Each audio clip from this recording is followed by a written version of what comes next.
నా గురించి మీరు వినే ఉంటారు. నేను తూనీగను.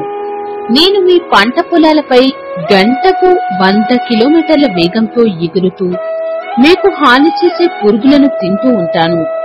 నాకు దోమల సంతతిని కూడా పెరగకుండా వాటిని అరికట్టడంలో మంచి పేరుంది. నేను సాధారణంగా మొక్క ఆకుల క్రింద పురుగుల కోసం, ముఖ్యంగా ఎగిరే పురుగుల కోసం, దోమల కోసం గాలిస్తూ ఉంటాను. నేను నా పిల్ల పురుగులు, దోమలను, ఈగలు, గొంగలి పురుగులను ఎక్కువగా తింటూ ఉంటాము. నేను పొడవైన శరీరంతో 2 జతల పారదర్శక రెక్కలతో ఉంటాను.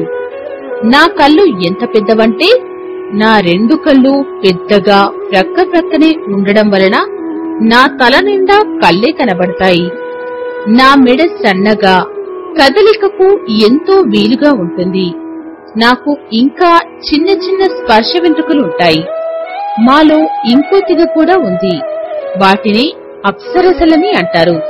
అవి చూడడానికి నాలాగనే ఉంటాయి, కాని రంగురంగులుగా ఉంటాయి.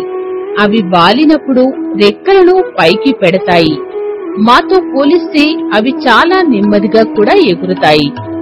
నేను నా గుడ్లను నీటి వంపుల దగ్గర కాని, నీటి మొక్కల